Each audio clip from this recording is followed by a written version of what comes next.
Assalamualaikum warahmatullahi wabarakatuh. Perkenalkan, nama saya Yoga Rian Brakoso. Saya dari S1 Teknik Perkapalan Universitas Diponegoro dengan NIM 210901119140132. Di sini saya ingin menjelaskan lagi tentang proposal yang sudah saya buat namun dalam bentuk PowerPoint, yang mana proposal saya membahas tentang pencemaran laut.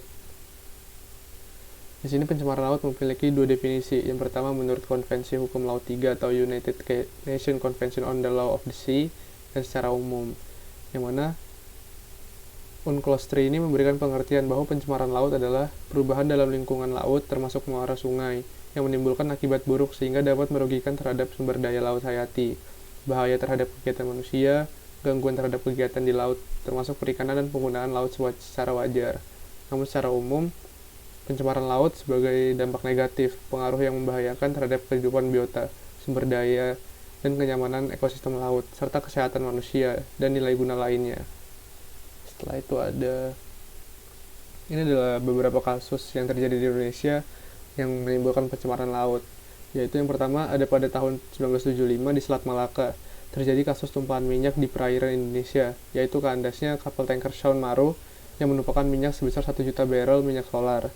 Yang kedua ada pada bulan Februari 1979 di pelabuhan Lok Semawe, bocornya kapal tanker Golden Wing yang mengangkut 1.500 kl minyak tanah atau kiloliter minyak tanah. Yang ketiga ada Oktober 1997 di Selat Singapura, kapal Orapin Global bertabrakan dengan kapal tanker Evoikos. Terus yang keempat ada pada bulan Juli tahun 2003 di Palembang, terjadi tabrakan antara kapal tongkang PLTU-1 atau PLN yang mengangkut 363 kiloliter IDF dengan kapal kargo atas nama Giang, menyebabkan Sungai Musi di sekitar Palembang itu tercemar.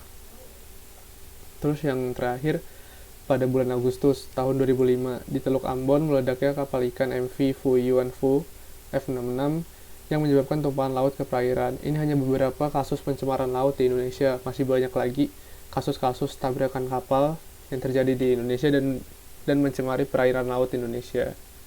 Setelah itu, ini ada dampak tumpahan minyak terhadap perairan laut. Yang pertama ada dampak letal atau kematian, yang mana dampak letal itu di perairan lepas pantai dampak tumpahan minyak sebagai B3 atau bahan berbahaya dan beracun, sering disebabkan oleh kecelakaan kapal tanker. Yang kedua dampak subletal. Dampak subletal ini berbeda dengan dampak letal yang dapat dikuantifikasi dengan mudah di lapangan. Dampak subletal akan lebih akurat jika dibuktikan di laboratorium. Uji laboratorium menunjukkan bahwa reproduksi dan tingkah laku ikan dan kerang-kerang dipengaruhi oleh konsentrasi minyak di air gitu. Terus yang terakhir ada dampak budidaya, yang mana dampak terhadap kegiatan budidaya akan sangat besar. Selain dari organisme yang dibudidayakan akan terkena dampak secara langsung.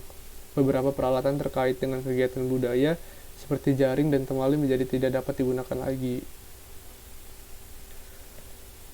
Ya, terus yang terakhir ini ada dampak dari ekosistemnya sendiri. Dampak dari ekosistem ini maksudnya ekosistem pesisir dan laut, mangrove, delta sungai, estuari, padang lamun, dan terumbu karang memiliki fungsi dan peran yang penting secara ekologis, ekonomi, dan juga sosial budaya.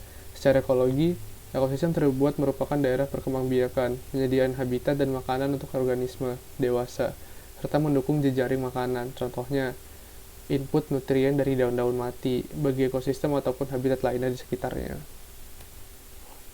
Ini ada beberapa cara untuk menanggulangi tumpahan minyak di perairan laut, yaitu terbagi menjadi 3. Cara fisika, kimia, dan biologi, yang mana penanganan secara fisika adalah penanggulangan oil spill dengan menggunakan peralatan mekanik.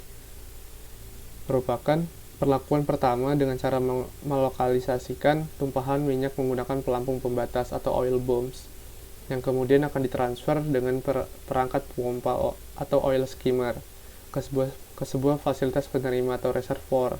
Terus yang kedua ada penanganan secara kimia, yaitu dengan Orexit 9500 yang diproduksi oleh Exxon Energy Chemical sukses dipublikasikan untuk membersihkan tumpahan minyak. Nah, ini adalah salah satu cara dari kimia untuk membersihkan tumpahan minyak dari tabrakan kapal tanker Evoikos dan Orapin Global di Selat Malaka. Terus yang terakhir ada penanganan secara biologi, merupakan penanganan dengan melakukan bioremediasi, yaitu sebagai proses penguraian limbah organik atau anorganik polutan secara biologi dalam kondisi terkendali dengan tujuan mengontrol, mereduksi atau bahkan mereduksi bahan pencemar dari lingkungannya. Jadi sekian dari penjelasan saya.